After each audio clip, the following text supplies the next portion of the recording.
like the rest of you, we're trying to make sense of this crazy thing that we call life. I'm RJ, I'm Khalil.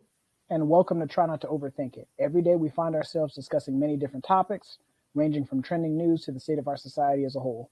You name it, we've probably talked about it, and after many heated debates, we decided to expand our conversations and share them with you and give them to you from both a therapist standpoint as well as a social worker's point of view, and hopefully get your input. If this is your first time here, we'd like to thank you for checking us out, and we hope that you'll stay and become part of the tribe and participate in the conversations.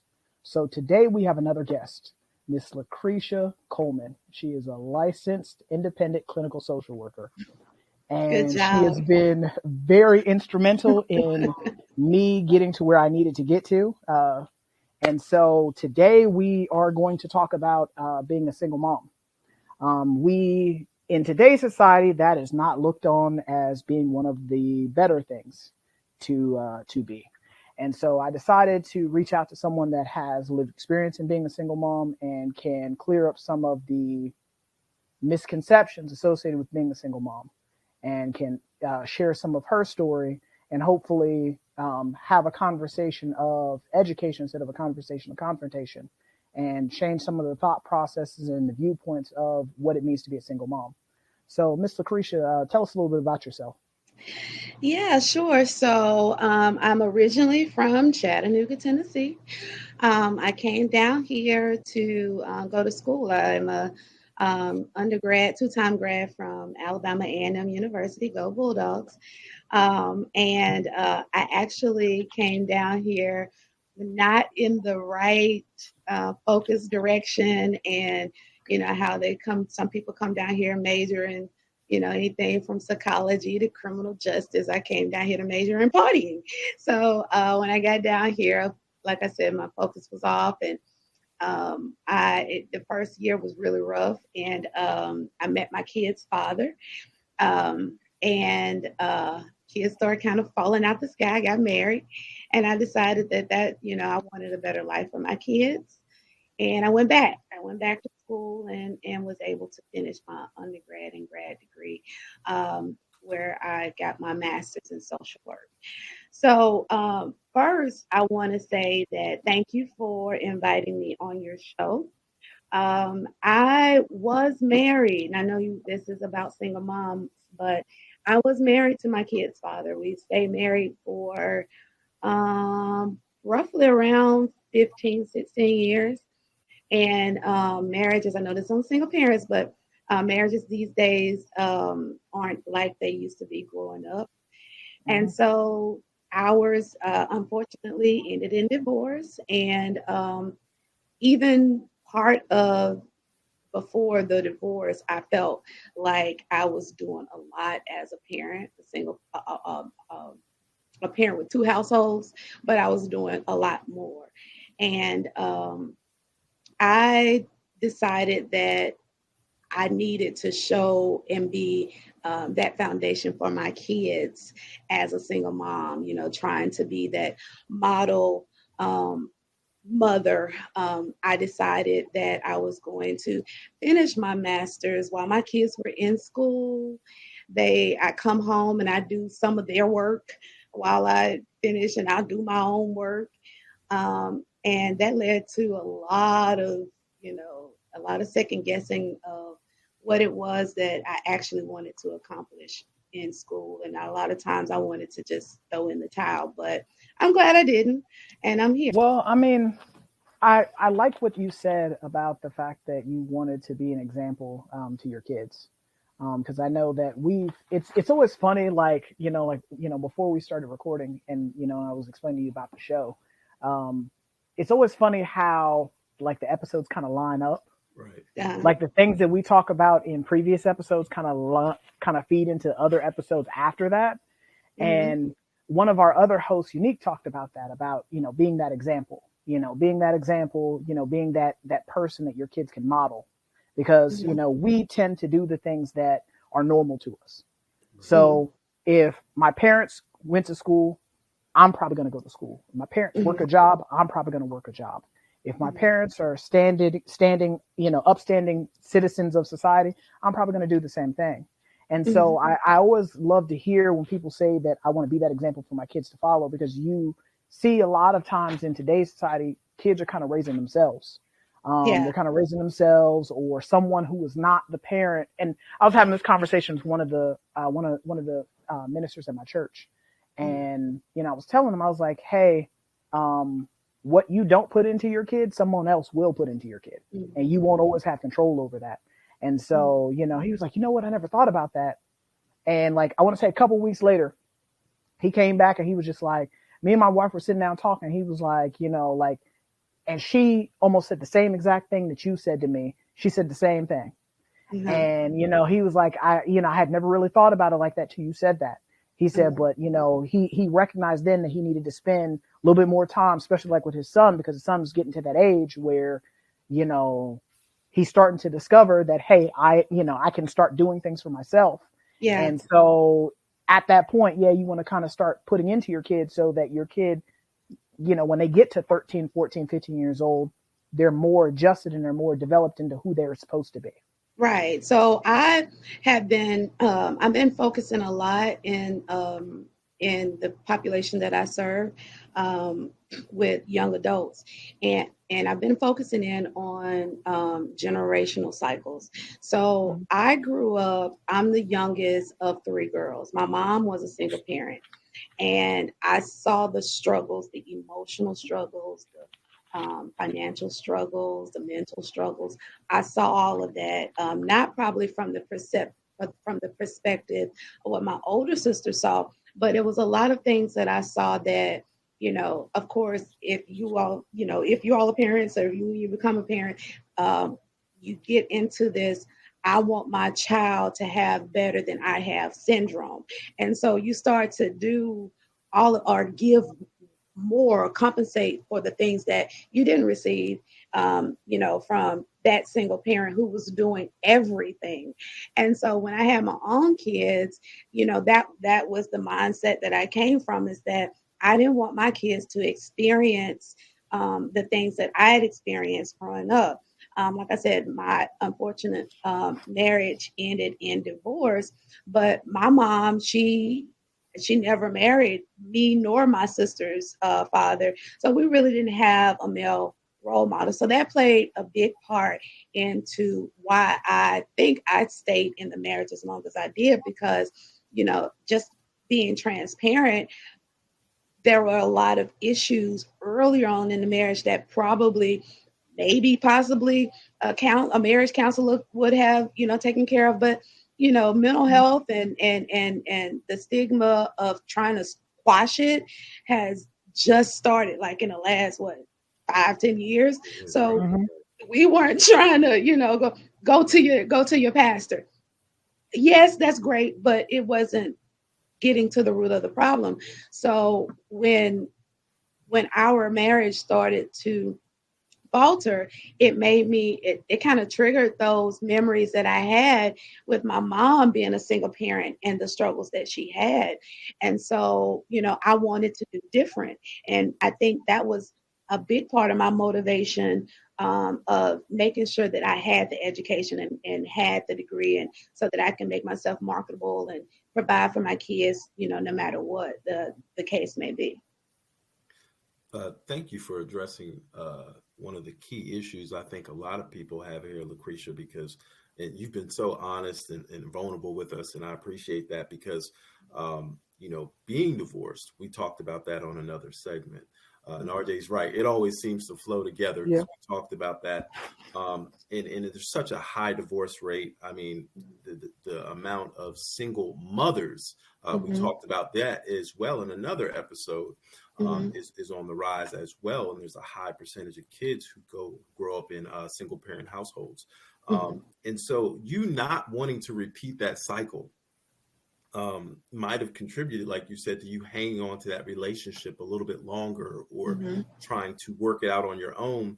Mm-hmm. That this is one of the main reasons why we decided to do this podcast a little bit, Mm-hmm. is to educate, especially African Americans, on some of the misnomers in our community, just trying to build up the community, start seeing some issues that should be addressed, that might be able to be taken care of by counseling, that not just your local pastor or somebody, a clinician can help Mm-hmm. you get through some of those issues when Mm-hmm. we come together and we're really active in the community, Mm-hmm. and we're starting to be able to reach out to people. And that's what we've been pushing for people because it's difficult.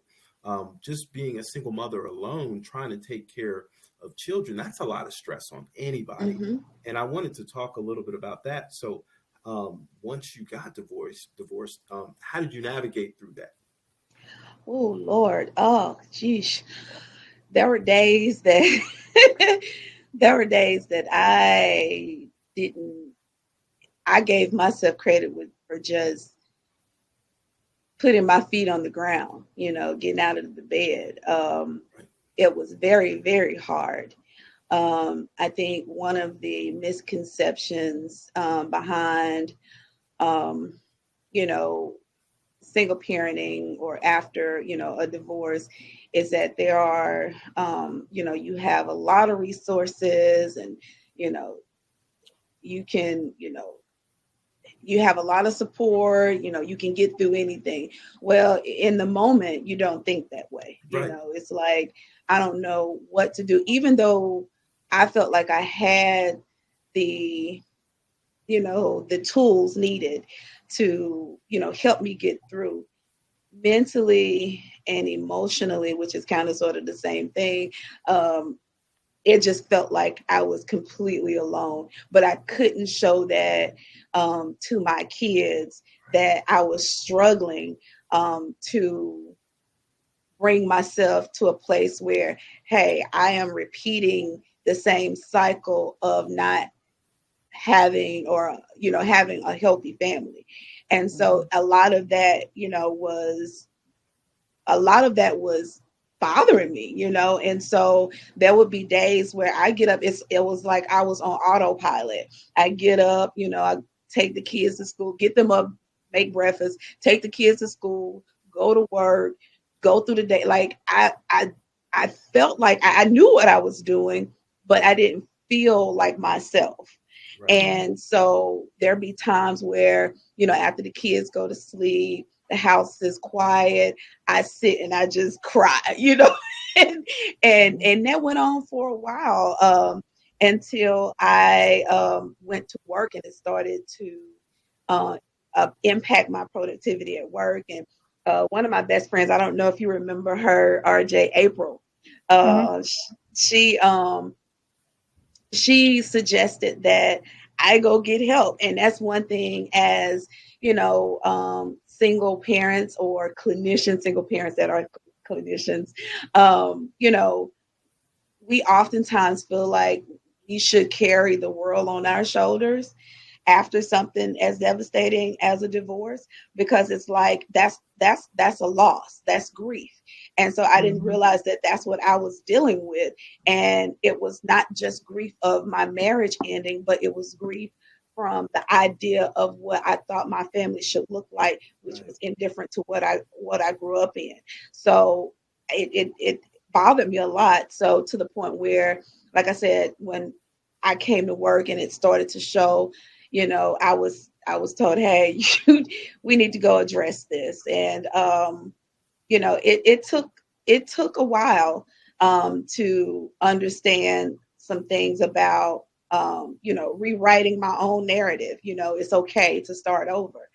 Mhm. And but it was a process, and I had to be committed to that process in order to at least give my kids a chance, not only myself but my kids as well. Right. Okay. So I guess that leads into the question, RJ. I know you were going to ask it anyway, about finding that work-life balance. How did you Yeah. find it? And so it kind of leads into that right there. Yeah. So for me, it was I had a lot of, help with my kids being my motivation. I call them my two heartbeats. So I have a son and a daughter, right? And my son is the oldest. My daughter is 3 years younger than him. And so they were really active in a lot of things in school. My son, basketball, football, my daughter, volleyball, track. But academics for me was the biggest factor. So to keep like if that was my motivation, like to make sure that I had them straight, and then in turn I had to make sure that I was okay in being able to provide them with the opportunities through their education in order to give them that chance. So my motivation to continue to keep them, doing what they needed to do and providing the resources so that they can help me to get somewhat of a work-life balance.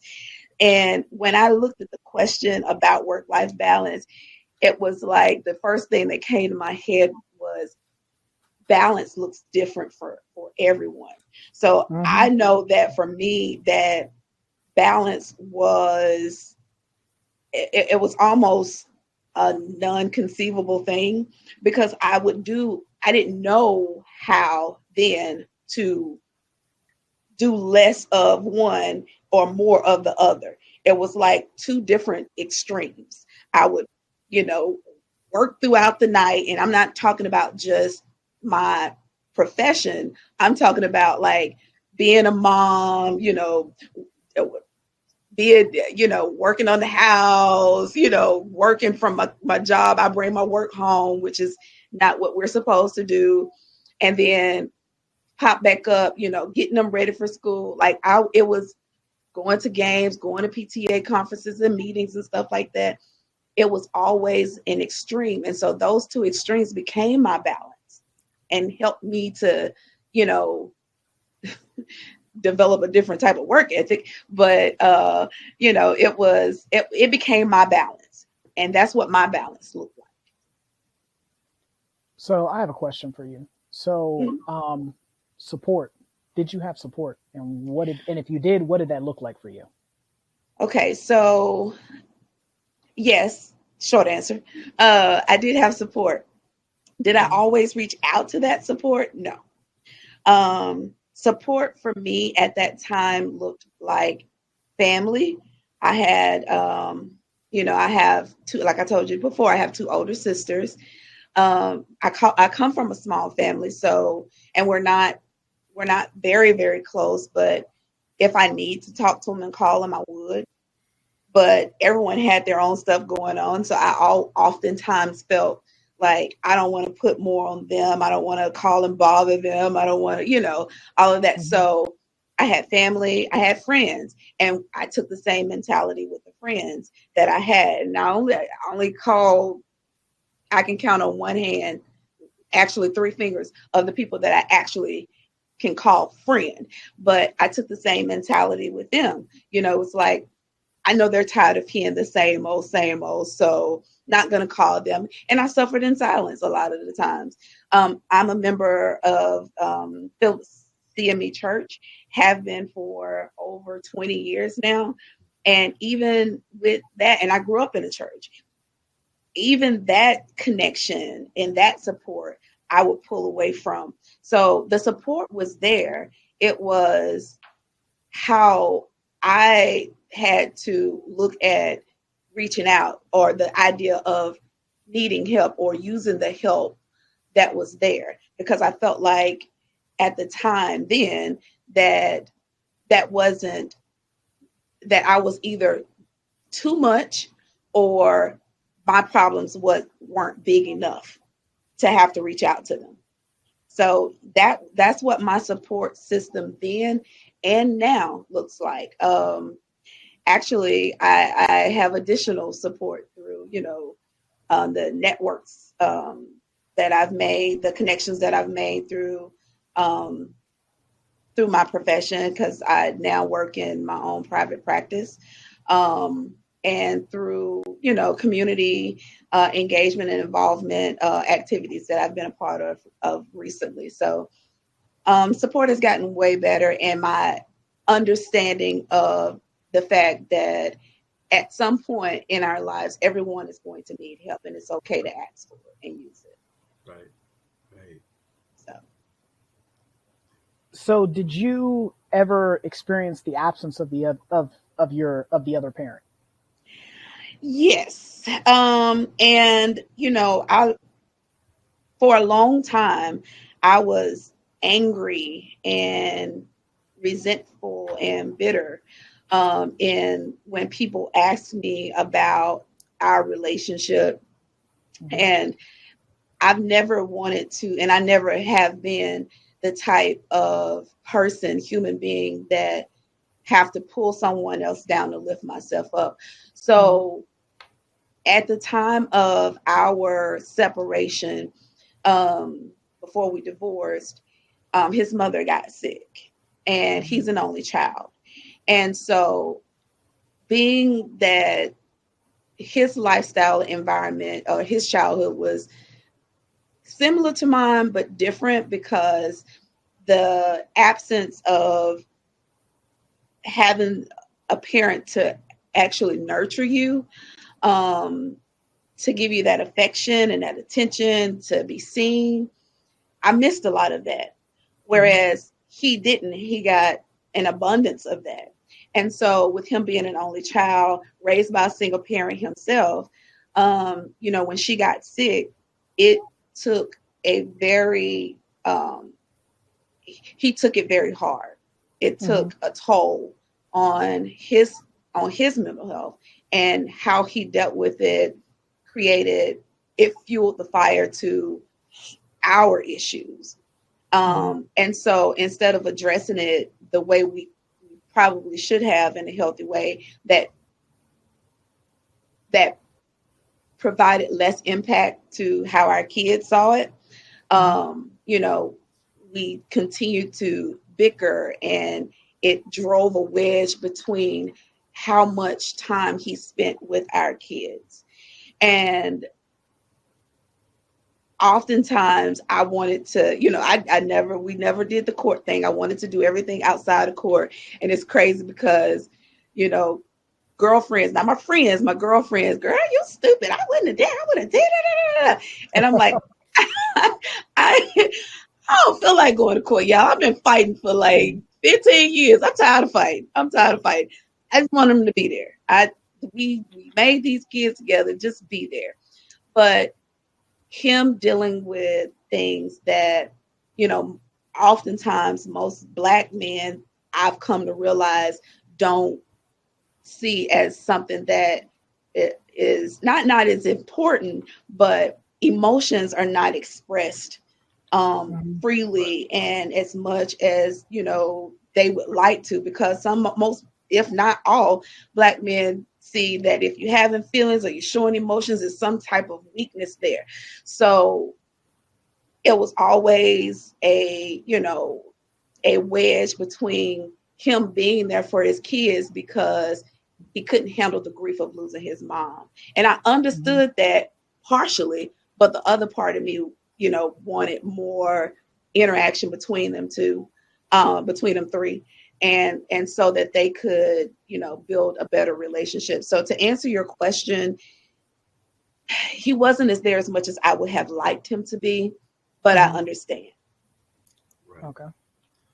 So, Lucretia, we've talked in the past about, especially about men being present and what Yeah. that means for Mm-hmm. children and how much that impacts children when men are present. And Mm-hmm. there are things that men can teach girl children, not just men children, not just boys. They can teach girls things as Mm-hmm. well. So we had Mm-hmm. talked about this.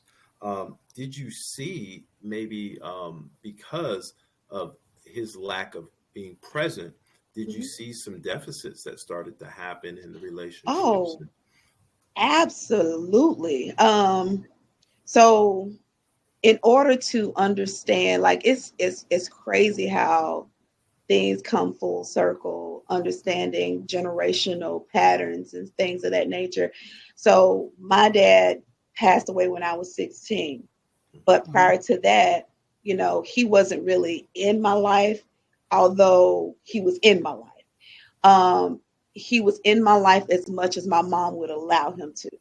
And I believe, my own opinion is that, you know, had he been there, I may have made different decisions or understood a healthy relationship between a man and a woman, and my worth as a woman. And so when I look at, you know, my kids' relationship to their father and where they're at now, because one's 26, one's 23. You know, he was there in the beginning, right? When they were little coming up. And I love that because, you know, they looked at him as, you know, their Superman. He did no wrong. Right. And even though we both did wrong as parents, because hey, who knows the right thing to Right. do, you know, all the time, right? Yeah. But as things got, there's a time in a young girl's life where her daddy is very important, and there's a time in a young man's life where their dad is very important. Mm-hmm. Those times, I wish he would have been there, because I don't know if it would create the outcome that I'm thinking, but I think it would have made a difference in how my two are interacting in the world. You know, it's a lot of things that I don't think that they were prepared for as becoming adults, that I truly believe having both parents is necessary for. I think that it's extremely important to have the Black man, you know, Black fathers be a part of children's lives, for not only just the discipline, but the understanding of survival and understanding of love, the understanding of self-love as a Black woman and as a Black man. And that there's only so much as a Black woman that I can provide to my son that I feel like he missed from his father. Right. Right. Yeah, because that was something that we talked about in the being a man in today's society episode, was that as a woman, you've only ever been a woman. You've never been a man before. Right. So Mm-hmm. your perspective and your viewpoint is going to be different in Mm-hmm. things that pertain to being a guy. Just like no different than, like, I have a niece. There are Mm-hmm. certain things that I just don't understand because I've never been a woman before. Yeah. I can go pull out a textbook, or I can go Google it, but Yeah. not, hey, you're gonna have to go ask your mom about that because I don't know anything about that.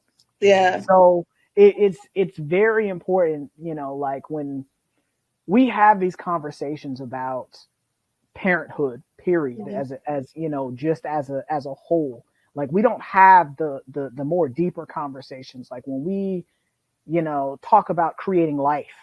Like, people, there's a lot that goes into creating a life. You Mm-hmm. don't just go into that lightly. Mm-hmm. You're responsible for creating this life and then nurturing it and developing it and cultivating it and helping it grow. Like, a lot of people, I feel like, go into relationships very lightly, and they want the relations part without the relationships part. Yeah. And so, like, there's more to it than just, being in someone's face, being in someone's space. Like, there's some things that come along with that. And I feel like for a lot of us, and I've seen that, and I've experienced that firsthand, where I've been in relationships with people and it was toxic. Mm-hmm. And, like, we give these lessons where we talk about the relationship should be 50-50. Mm-hmm. 50-50 is codependency. Right. Because my 50 plus your 50 equals 100. And so without you, I'm less than. So, and I was thinking about that, and I was just like, that's, because somebody was, me and my sister, we were talking about that. And, and she was explaining it, and this whole table thing. And we've had talked about that. We talked about that on here too, the whole table thing. And it should be, a relationship is 100 and 100. My 100% whole person, your 100% whole person, we come together, we make 200%. Because, people will say whatever they want to say about that. But if someone offers you $100 or $200, which one are you going to take? I'm going to take the $200. Right. So if the other person goes away or it doesn't work out, you still being whole, physically, mentally, emotionally, and spiritually, you'll still be able to make it. Versus if you were 50% going into it, and then you're in a relationship and they bring their 50 and then they go away, and there's not a mutual parting of ways. Yeah. Because relationships end a multitude of different ways. Right. And so if it's one thing for you guys to say, this just isn't working, we just part ways, versus you going through something traumatic like a divorce, or you go through something traumatic such as someone passing away. Now there's a whole grieving process. So Mhm. if you were already at 50 and then you went through something as traumatic as a whole marriage ending, guess what? Now you're going to be less than 50. Yeah. And Right. Yeah. so then you start going into things of being depressed and struggling to make it through each day. Yeah. And I feel like when we have these conversations about parenthood, regardless if it's two parents in the house or one parent in the house, like there's a lot of other subsequent questions that have to be brought up as well. Subsequent conversations that have to be brought up as well. Because I mean, like, even when we talk about single parenthood as a whole, Mhm. Khalil said something I had never thought about when we talked about being a woman in today's society. When we Mhm. talked about last episode, he said something I had never thought about before until he said it. Then I went to church and I actually looked, and I was like, God dang, he right. He said that, for a lot of us is from the African American community, a lot of us are being spiritually led by our mothers. Like if you Mhm. go look at the congregation, you look across the congregation, most of the people that are in there happen to be female. Right. And Yeah. so for me, he said that, I heard it, I received it, I went to church that next Sunday. Mhm. I sit in the back, and sure enough, I look across, and everybody, just about everybody in there was a female. Right. Yeah. Somebody's grandma, somebody's aunt, somebody's mom. Now there were males in there, but not nearly as many as the females. And so when you look at, just relationships as a whole in regards to like how did we get here, like we're not asking why are there single parent households? Like Mhm. why, because I've had like friends tell me, like, hey, I was fine with my dad not being there. Mhm. So Right. my kids, they'll be fine without me being there. And I'm Mhm. like, what? Yeah. I mean, but see, my worldview was different because yes, my parents got divorced Mhm. when I was in high school, but even with them being divorced, my dad was always there. Uh-huh. Like my dad was always there. Like he was actively involved. And like even now, like as an adult, we have these conversations now. And he was just like, it was very important for me to always be in my kids' lives. It was Yeah. very important for me to always be in my kids' lives. So for me, I had that as a worldview. And then to go to college and meet people and come across people who've never met their father Right. before, Mhm. Mhm. or they know who their father is, but they don't have a relationship with him, Mhm. Mhm. or you're struggling to take care of a child by yourself. Like I had never seen that before until I went to college. Uh-huh. Because again, my parents were actively involved. Like they co-parented as best as they could. Mhm. Because for me, I was a very troubled child. I stayed getting in trouble all the time. So they No. parented. I Really? did. I did. I stayed getting in trouble. But they did the best they could in regards to co-parenting. And I Uh-huh. mean, to see that, and then, like me and Khalil were talking about this, maybe a couple weeks back, about how every time you turn on the television or every time you look on, on social media or on YouTube, you hear these guys talk about don't date single moms. Right. Mhm. Single moms have hit the wall. But my thing is they're not differentiating between, the single moms who are single moms because of them Uh-huh. versus single moms who are single moms because, the relationship just didn't work. The marriage Yeah. didn't work. Um, my dude just wasn't really contributing as much as I needed him to. Yeah. Like they're not separating. No different than they just, people just paint a group of people with a Right. broad brush. Like you have to differentiate and give the whole lesson. And I Yeah. mean, to me, I think that it's very important that people have the full context of the conversation instead of just a small part of the conversation. Yeah. Because I mean, that's what will clear up a lot of the misconceptions. Because I think that for most people's thought process, when they think of single parenthood or they think of a single mom, they think of Mhm. somebody that is undereducated, not trying to work, trying to Mhm. do this, trying to do that, trying Mhm. to jug and finesse. Mhm. And the dad was just doing the best that he could, and she Right. just wouldn't let him do what he was supposed to be doing. And it's like, now, some cases, that is the case, but that is not the case in every case. Right. And Khalil was sharing like his childhood in Mhm. regards to like some of the things that he experienced as a child and some of the things that his dad was doing. And I mean, those aren't the stories that are being told, like in Mhm. regards to Right. this conversation. Mhm. Um, and that's where, that's where, like I said, I wanted to bring you on here because again, like for you, I didn't know all like your entire story, but there were things that I picked up, like just sitting around you. Like there were things that I picked up. And I Mhm. mean, like to see you take care of two kids and then still be at work every day, always be present for your kids every day. And then even like with trying to get your license, like that test hard and see Yeah. you pass the test, prepare for the test, like everything that went into that, like there was not anything that you allowed to become an obstacle Mhm. and stand in the way of you reaching the goals that you set for yourself. So And part of that, was I'm I'm always going to reference my upbringing because a lot of people don't really know my story. Well, a lot of people don't know my story. So, being that I was raised by a single mom who had some issues mentally and with alcohol addiction, uh, I don't know if you all ever heard of the term childhood emotional neglect.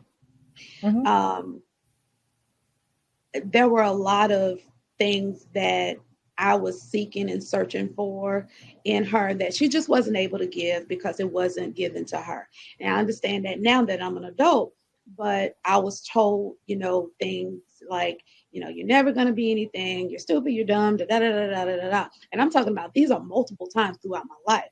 So going back to the when I became a parent and wanting my kids to have better than I had, I mean, by every stretch of the imagination, I'm going to tell them, hey, you can do it all. You can become president of the United States. You don't have to limit yourself to just playing sports because a lot of these kids feel like, and parents, you know, get on that bandwagon too. My kid's going to be the next, Kobe or the next, whomever. And I wanted them to have a broader I want them to have a broader sense of identity and doing things. And so did their dad, but he's more sports oriented. But as I got older and I realized that my motivation was fueled by me being told what I couldn't do, I think the concept became if I don't do it, then I'm a failure, and that means my mom was right. And so mhm, it's a double-edged sword, so to speak, that mhm, I push myself like that because I wanted to make sure that replay, that automatic message of self concept was wrong because I was, that little girl trying to disprove my mom, instead of understanding that everything doesn't have to be right. And so you mentioned something about the idea of family, and before I say this, I understand that there are a lot of single parent households where the kids, they go on and do great. And that's not to say that every single parent, whether it's a single mom raising the children or the single dad, because we don't talk enough about single dads out there because they get the short end of the stick as well. mhm, But I think that you said something about co-parenting. I think it's very important, whether the parents are together or not, that foundation is solid for those kids if they are to have a chance and not repeat the same mistakes or the same decisions. Because some things that you do more than once stop being a mistake; it starts to be a choice. I mhm, believe that if you make it more about improving the next generation with the seeds that you're trying to sow, then you know you won't you won't get to a place where you know like me, I felt like I was always searching for who I was. And I remember when my kids, my daughter, she was going to her prom, and this is after me and her dad is separated, and I think it was her senior prom, and we were down Bridge Street taking pictures or whatever. And her guy, her little escort or whatever you want to call him, because I'm a mom, so this little guy, he was Whatever his name was, Rooney. right, whatever his name That was. No, dude. he was a sweetheart. He actually went on and got a full ride to Georgetown. So he was really Okay. sweet, really sweet guy. Awesome. He was holding her dress because she had a long little train dress, and she snatched her little train and said, "I can hold it." And I looked at her. Her dad was there, and he was like, "No, baby girl, that's what he's supposed to do. He's a gentleman." Well, she's been so used to seeing mom do everything. She's been super independent now. She don't want need a young man's help, or even know that that's a gentleman way of presenting himself, because that's not what she saw, and it's not what I saw. And so me looking at her, I'm like, ain't nothing wrong with it. But her dad was trying to teach her that. But by that time, the everything that she saw in parenting between me and her dad and the interaction led her to believe that she needs to be stand more on her own as a woman. She doesn't need the help of a man. And I know to each his own, but it's nice. Even if you don't need it, it's nice to have it. Right. Right. So Thank you for saying that, yeah. because that's something that we always talk about, myself Yeah. and RJ, that concept of the independent woman, meaning that she doesn't want any help or she doesn't need any help. And we talked about that's kind of a negative connotation that goes with single mothers. Like, oh, she can do it all on her own. She's superwoman and this and that. Mm-hmm. That's not how it's supposed to be. You need someone to help you. We all need help. You mentioned Yeah. that Yeah. earlier on the show. I need help sometimes. Yeah. I'm married now, but I've been single before, and it was horrible trying to do stuff. My wife actually helps pick up a lot of the slack, because I forget bills, I forget this, I forget that. You need people. I saw my Yeah. mother be a superwoman, and it was so frustrating because the older I got, the more I could help her. But before that, she was always in a bad mood because she was running here, running there, trying to get me to practice. My sister here to band practice, me to football, me to this, to that. And there were so many times where she was just overwhelmed. Mm-hmm. And I admire her because she didn't cuss me out every day about it, but it still took a toll on her mentally. Mm-hmm. She was worn out by the end of the week, because she had to be pulled in so many directions. I don't think she wanted to do that. Yeah. Yeah. So I don't like people saying like, yeah, she can do it all on her own. I don't like that. I just don't even like hearing that. I think the concept or the idea, and it was something that you said earlier, RJ, about, relationships being 50-50. To me, that is the biggest lie, because not all the time you're going to want to be like, it's Sunday. I have no, desire to cook, and I'm not. But there are days when I was married that I didn't have to be even 50%. There were times where if I couldn't, like, I was doing a lot, he would cook, and I appreciate that. You're never, the idea of being 50-50 in a relationship, I think, to me, is a myth, because you're not always going to feel 50, and somebody's going to have to be a little bit more. And so, yeah, you can bring 100% to the table, but physically and emotionally, you're not always going to be, at that place where you can do all of those things. And I think, men and women in general get that, strong man, strong woman complex, and take it and run with it. I don't want to be strong all the time. I don't feel like being strong all the time. Right. Now, if I have to be, I will, but it's not something that I desire to do all the time. I want to come home sometimes and just kick my feet up, babe. I've had a rough day. I want to, run me some water, stuff like that. But we don't live in that society anymore. And, I don't know. We can talk for days about the idea or the breakdown of the Black family and where it began and all of that. But it's not talked about a lot. And I think that this, being a single parent, somebody, I don't know which one of you said something about the dating. It is rough out there, and it's not because there's, a shortage of good people, good men or whatever. It's like, okay, do you like kids? Do you want kids? I'm done. I ain't having no more. Right. So, are you, what is your idea, your concept of family? What was your background like? Because all of those things matter. All of those things matter. I love the idea of family. I didn't come from a big family, but So as a mom, are there some things that you wish that you would have found out before you became a mom? yes, I wish that I knew that kids talk back. We all wish that one. Right? that I would have listened to my mom that said, okay, you're going to have one of your own one day. No,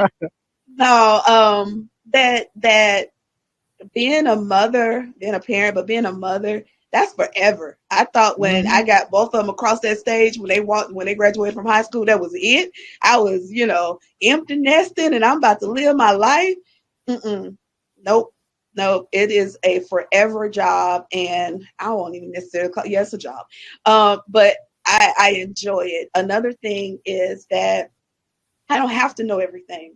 As a mom, I don't have to know it all, and it's okay to get it wrong. And it's okay to tell my kids when I don't know, and it's okay to let them know that I'm sad. It's a lot of things that as a mom now, looking back before I became a mom, if I could go back and talk to myself before I became a mom, I would give myself the grace of knowing or understanding that it's a process and you're not always going to get it right. And as long as you try your best, then it's okay. It'll be okay. Okay. So what advice would you give to single moms who are listening to us right now? Let's see. Ask for help when you need it. Don't be too proud. You don't have to suffer alone, and you're not alone in whatever thought you may be having. Because I've wanted to choke slam both my kids a couple of times,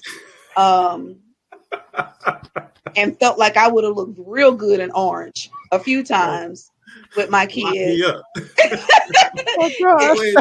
Look, I was at a point one time, it's like, y'all better lock me up right now. So those thoughts are natural and it's okay. I think, of course, as clinicians, we all know that, it's not what you think, it's what you do. Right. Right. Very true. Yep. The thoughts do matter, but how you handle Respond those to the thoughts. yeah, how you respond to those thoughts is what matters. So as a mom, I would, advise that, you're not a bad mom because you have certain thoughts. You're probably not the last mom or the only mom, or, you're not by yourself in this journey of being a mother, and it's okay to ask for help. That's the biggest thing. Right. Lacresha, So go ahead, Khalil. yeah, I was going to touch on something she said earlier, that you had these automatic thoughts that were coming in your mind. Some of it was a little bit of a distortion from growing up, seeing your mom and some of the things she said to you. And I think a lot of people are driven by that. And it causes perfectionism, is what it causes. Like we can't make a mistake. And I wanted to touch a little bit on that because, like you said, everybody needs help. We're human. We are going to do some things wrong, and we can't beat ourselves up because we're not the perfect parent. You know, I have a 15-year-old child, and for my first marriage, and I was divorced with her mom, and I beat myself up so much because there's things I couldn't do when we were no longer in the same household. So I would thrive to try to be the best dad and do all sorts of stuff. And then, of course, she got old enough. She was talking back to me, like you said. By the time she was 12, it's like, no, I don't want to do it. You know, like what? they're snapping on me. Yeah, like I'm like, I don't want you to listen anymore. But the issue was, I thought I was a horrible father, and so I beat myself up for that. It was hard for me to come back from that because I expected perfection. You know what I mean? I was like, I'm going to be better than what my dad was. My dad was a junkie. He was a loser. He did this, he did that. And because I had done a lot of those same things he did, on a different magnitude, but on a smaller scale. So I was like, I want to be the best. I'm not going to be like my dad. And, you know, I had to kind of lose that in order to be a good father. I had to let some of that go, that I'm not going to be perfect. I'm not going to have every answer that she asks me. I'm not going to be able to answer every question about geometry. I'm not going to be able to answer every question about dating, but I can give her what I do have, and that's be present. And I think that's the best thing that you touched on, man. Like just being there for your children. And I hate talking about men because we were talking about single mothers, but men need to get that through their head. You don't got to be a perfect dad. You just got to be present. Yeah. You know what I mean? But I don't know. I don't, you know, having come from a place where you don't understand someone else's pain until it's brought to you in your life. You know, you have to learn ways to be present, and forgiveness is one of those steps. Yes. And so I had to learn that the forgiveness that I was seeking from all the pain that I had experienced growing up may not be, I may not receive it. And so that took a while to understand, because you cannot pour from a cup that's empty. Right. And if she didn't have, my mom didn't have it to give to me, who am I to continue to punish her or be upset with her for being something that she didn't know herself to be? And so as I went through my own, you know, challenges in parenting, single parenting, I started to realize that the very person that I did not want to be like, my mother, was the person that I was becoming, because I was still so, I was still searching for her, my mom, to give the younger me what she didn't give me. And I'm an adult now. And so I realized that I didn't want to pass that on to my kids. And so as I started to realize that I was still hurting, and when you're in a hurt place, you do things. You said perfectionism. That's part of that, you know, unhealthy way of coping with certain things in life. I the decisions that I was making with relationships and finances and you know, just my overall being as a person, not just as a single mom. I was operating from a space where I was hurting, and I didn't realize that. And you know, even though, you know, I would have liked for their dad to be there in places where I felt like it was important, there was a lot of times as a single mom that I was there physically, but emotionally I wasn't. And so I had to, in order to get there, to be present fully for my kids, I had to start that journey of forgiveness. And that looks different for everybody. For me, it meant that I can accept that that's not the life that I had. That's not the life that the childhood that I desire is not the childhood that I had. And that's okay. I can make choices now. I can make different decisions.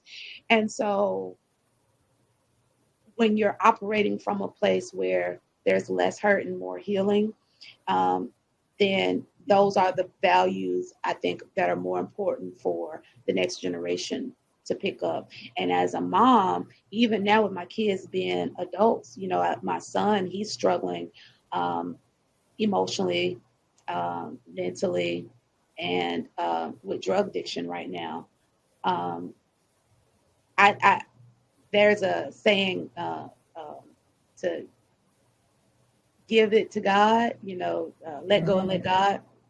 Um, I haven't given up. I'll never give up, but I have given it over to God.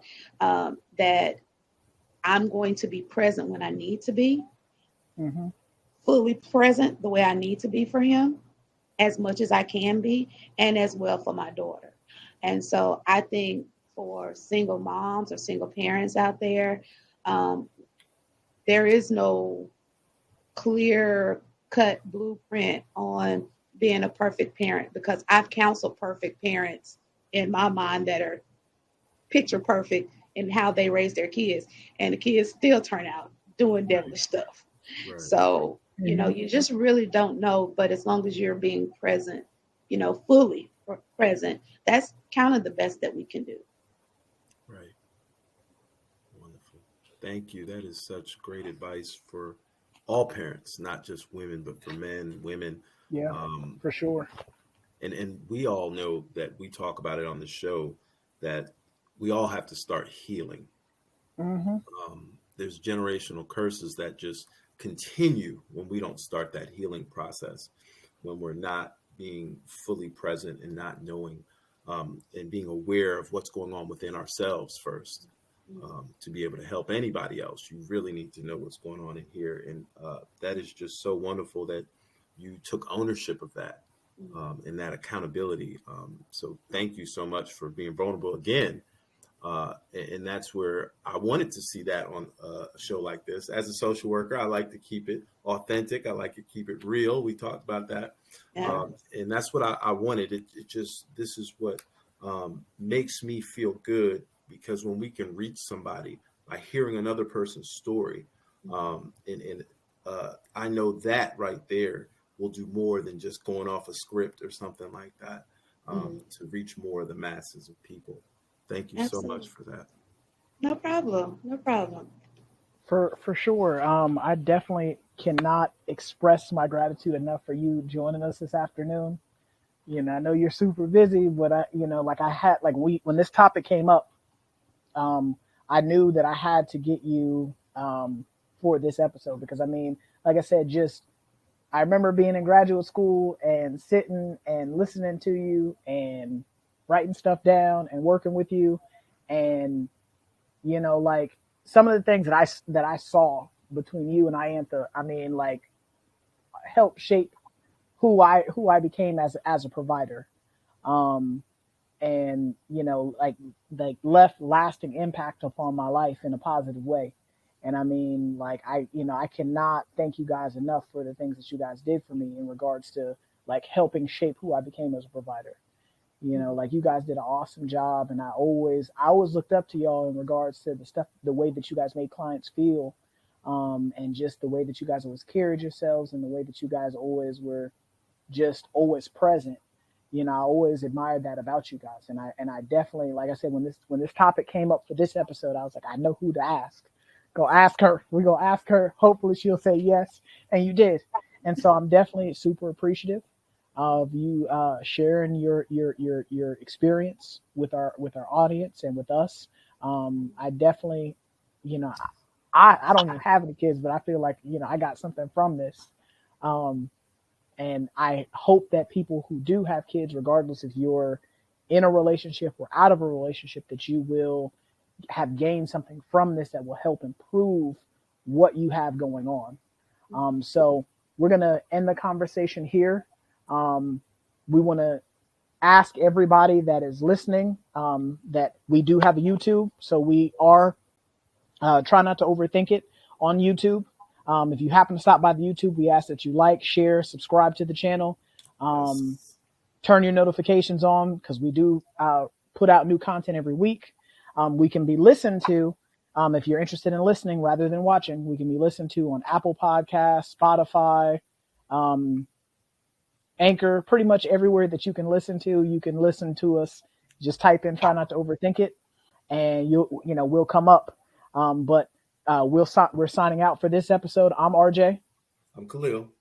And we will catch you in the next episode.